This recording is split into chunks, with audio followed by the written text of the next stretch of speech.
So do I recommend this game after 100 hours? Clearly I've played more. Yes, it's a heavy recommend from me, even though I'm gonna probably shit talk this game a lot. And this is gonna be splitting up many things, so be ready for a lot to be said here.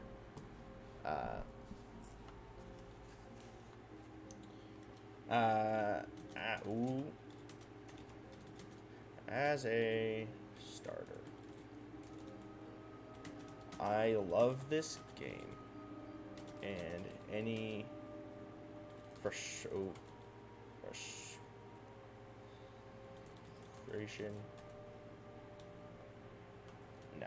No. I have to really think about how I want to say all of this. Also, let me rename the title. Nah, actually, it'll be fine. Yeah, it'll be fine. That works. Any complaints that come up in this review are reasonable. The game is good, but has many problems that I think people will need to be aware of before starting it up. I am going to cover the main story slash no, let's cover the base game, then the DLCs in order. A ranking for each. Base game.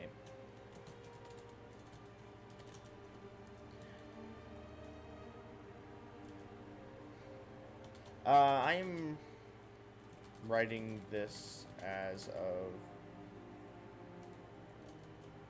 I'm writing this just after the release of the 10-year edition. Wait, edition? Edition of Skyrim.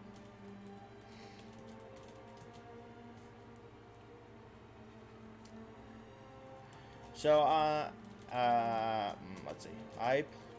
I'm getting blasted in the brain right now. Let me do it a little bit lower.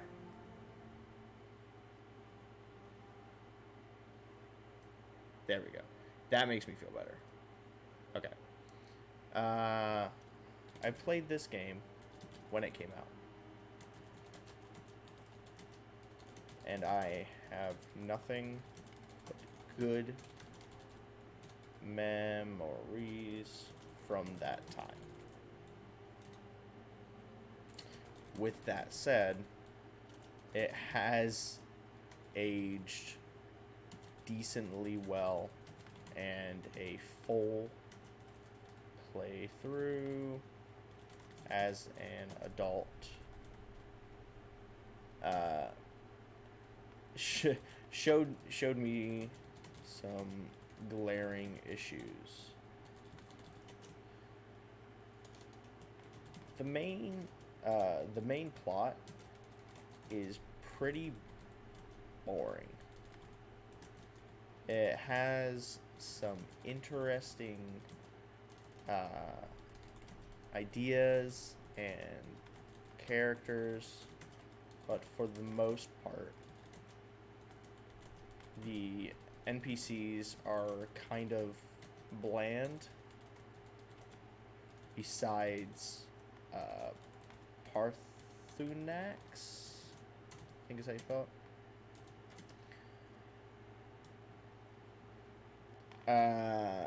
I did not find the blades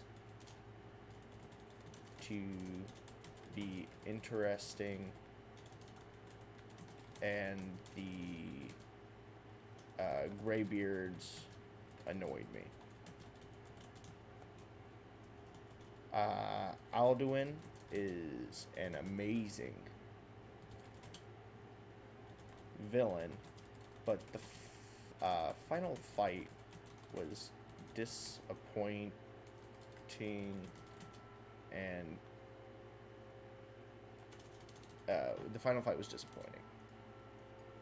Oh no. Probably 1S. 1L for villain? No, oh no. Oh no.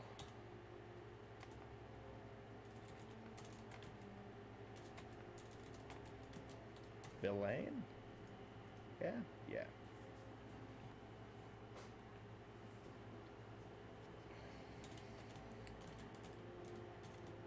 They could have made his fight more interesting besides just hey, you can't fly anymore, and now you have blown up.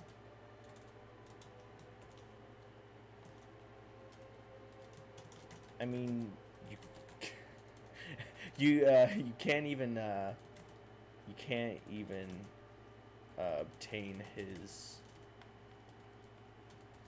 soul for a special shout or anything.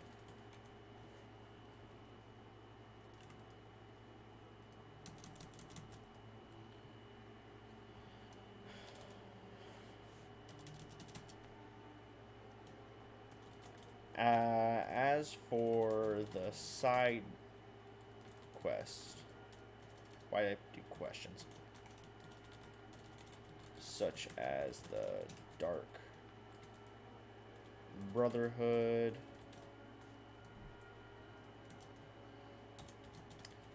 Thieves Guild, etc. They are what make game most interesting to me.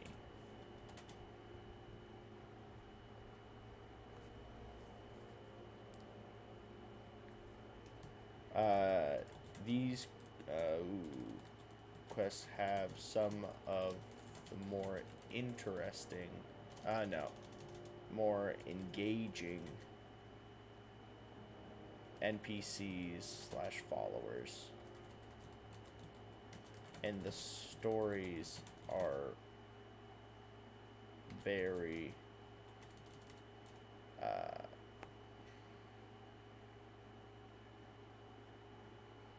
are more important than than the main story to me.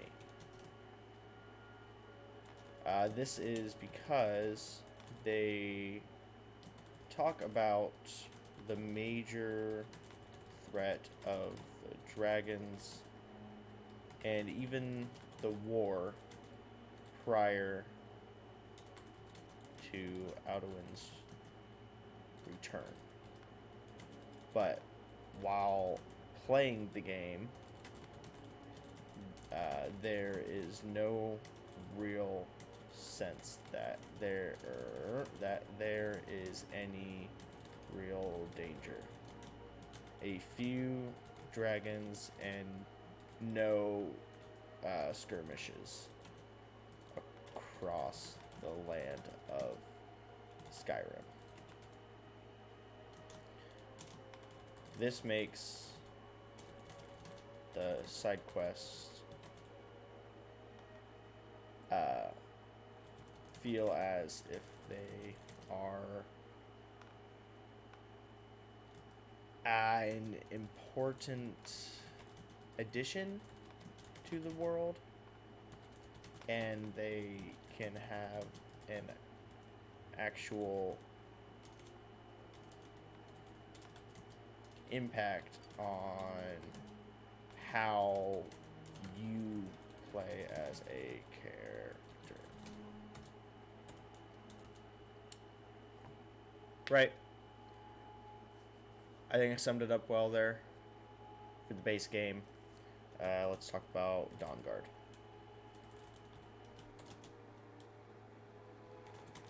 The first DLC to Skyrim, and it was a major success. Really cool NPCs / followers, and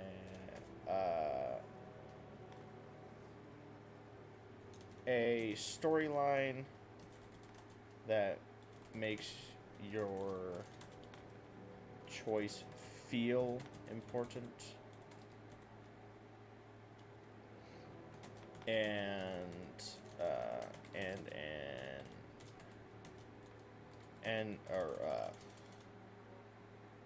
the inclusion of a bunch of new content. Inclusion. How did I fuck that one up? Inclusion.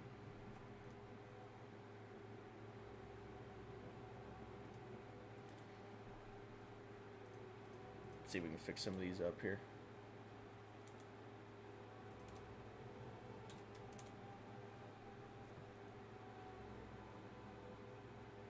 Probably 2 words. Okay.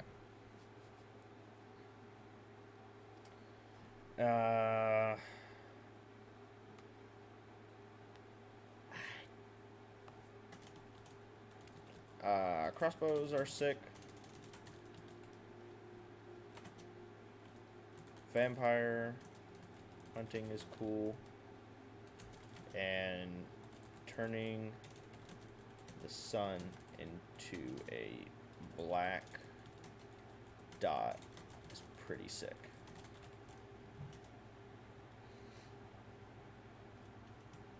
Overall, I would give it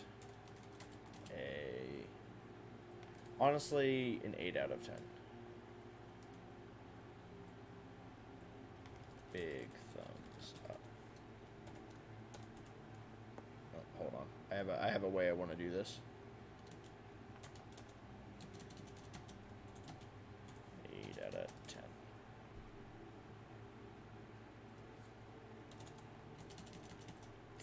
Base game, honestly, it gets a 7 for me.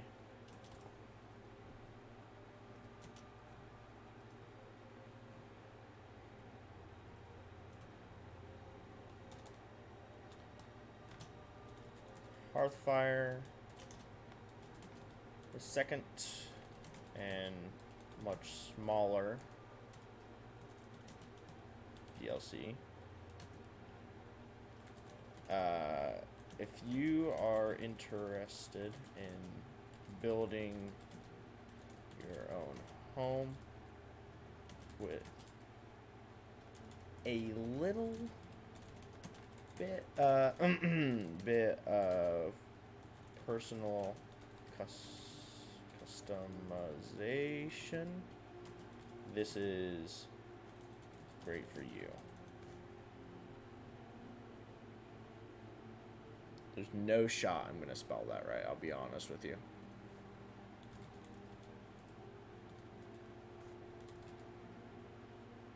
Customization, there we go.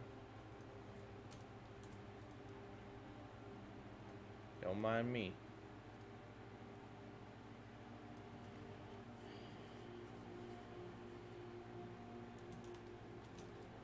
I enjoyed building my first home, and it took quite a while to get all of the resources, which was fun. However, I did not want to do it three times for each house and for each house to look basically identical.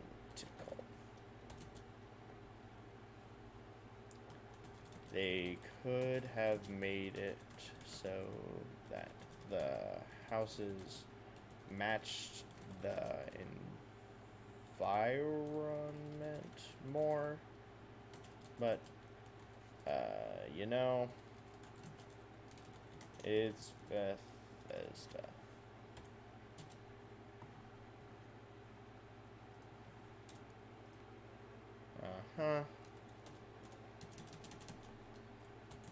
Honestly, 6 out of 10. Ooh, Dragonborn. The final DLC to be added to Skyrim. It was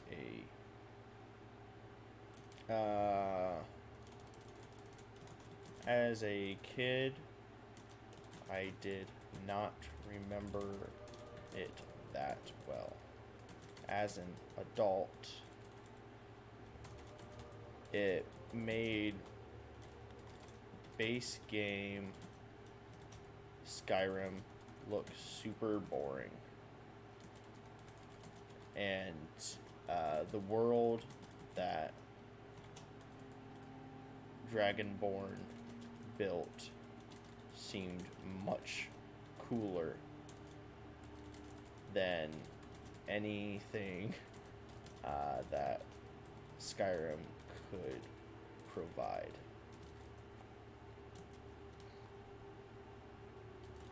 Pretty cool NPCs.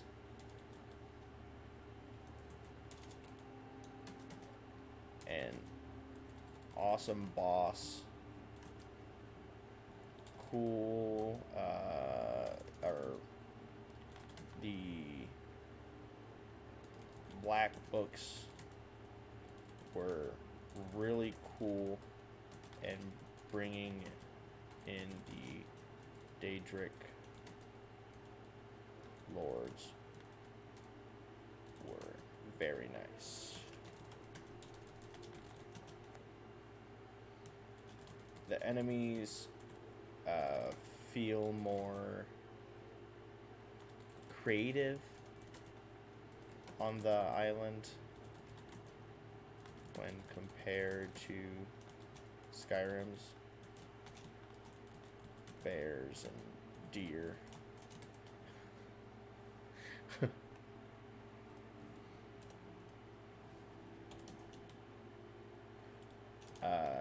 This DLC changed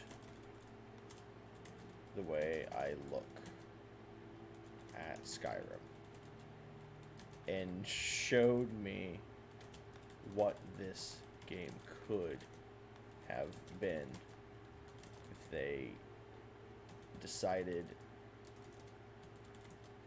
not to try to please a more general audience. With that said, not as many people would have grabbed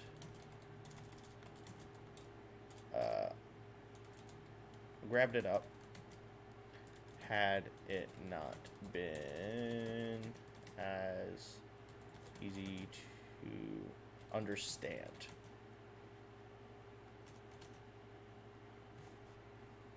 You know what I'm saying there? You know what I'm saying? This DLC all gets like an 8.5 out of 10. Now, if you have not seen the way I rate games, you would see a 6 and see that as like a bad thing. Hearthfire, I think that it's good.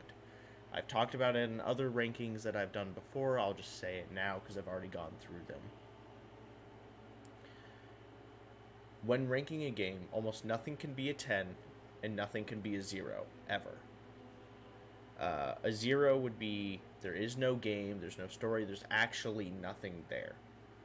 If you've made something and call it a game as at least something that can be reviewed, it is not nothing.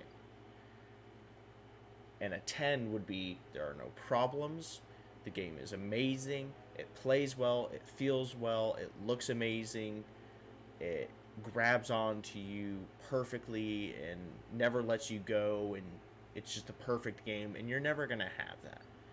I have games that I have bawled my eyes out to and have my heart sink for characters and deep memories that I store with video games, and I would not give those games 10s.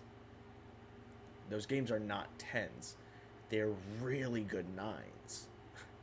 Because it wasn't perfect. There's still things that could be changed, could be fixed, could get the player more invested. There's no possible way to get a perfect score on that. It's something to always strive for. And let's say you get a 9.5. All right, what gets me the 9.6? What gets me the 9.9? What gets me the 9.9999999? Because you should always be working for a 10. But, you know, personally, I don't think a 10 is ever achievable when it comes to making a video game. For me, like, I have a lot of games, like, I've played it before, Bioshock Infinite, the Bioshock series. One of my favorite sets of games I've ever played. I would never give any of those games a 10. They don't deserve a 10. They're nowhere close to 10s. The Last of Us series, which is my favorite series I've ever played.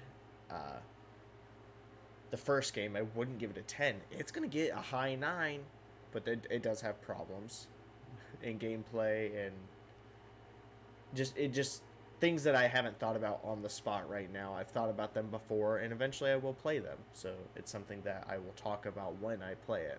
The Last of Us 2 is a beautifully amazing game that I wish I could give a 10, but it's not. It has things that, you know, when you play it, you'll feel where there's things that still need to be fixed or could be added. Like a super small thing for me is that in The Last of Us 2, they added this rope mechanic. And this is like something super small. I have other things I say about the game, but this is something that just popped into my head. But it's super awesome, the way the rope physics in this work, where you can wrap it around things, where it's realistic, and how you can throw it, and it's really good. But you don't do much with it. You use it for maybe let's say like 6 puzzles across a 40-hour game, when you could have implemented it to have like a rope on your side that you could have crafted and used to tie people up, or to I don't want to say lasso, but have a way to like grab enemies with it. It could have been an interesting mechanic that I feel like maybe was thought up, but they had no real way to developing it at the time. And another thing is like how they didn't include a multiplayer, and if they did include the multiplayer, they're multiplayer games, in my opinion, have a very hard time of reaching a top tier of rankings and ratings because they're very player specific. It's hard to do that. With that said, The Last of Us 1 multiplayer is amazing. I think it's very good. But like I said, nothing can get a 10. That's basically what I'm getting across there. So like a 7 is good. An 8's really good. A 6 is average. It's fine. There's always things you could do more. You do any less, it could start getting bad. And an 8.5 is, you're getting, like 9 to me is like a really, really good game that I'm super invested in. But across 100 hours of this game, I never had a moment where I was like super invested in everything. But the game was really good. Last thing I'd want to add is overall, this game is really important to me, and my most recent playthrough shed some new light on the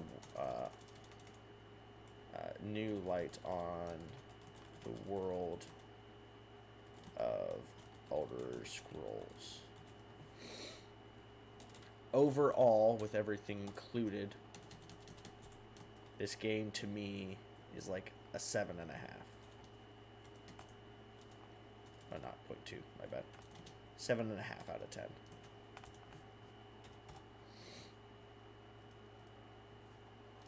Let's quickly change this, and we'll change this to just say Skyrim.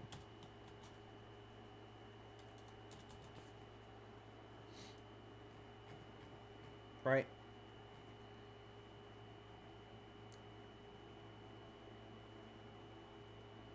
That works for me. Sure, why the hell not? Post my review. It's a lengthy one. I figured it would be. It deserves a lengthy response. It really does. So, now, we can put Skyrim behind us for a while. If you're watching the review, thank you so much for stopping by. Let me know what you thought about it. Honestly, I really like hearing other people's opinions on this game and what was important to them. So, just let me know. You can check me on my Twitter. Put the comments in the YouTube or just message me. I'm going to add more links up here. And I will get a Discord started up soon. I basically have it done. I just need to do a few things on my own to get it set up. So, again, YouTube, if you're watching this, thank you so much for doing so. Drink your water. I'm going to head out from here. Thank you so much for watching the review. If you're watching this live right now, we might move to, like, Minecraft for a little bit. I think I'm going to do that. So, again, thank you so much, guys, for watching. I'm going to go and fill my water, take some trash out of here, and I'll see y'all later.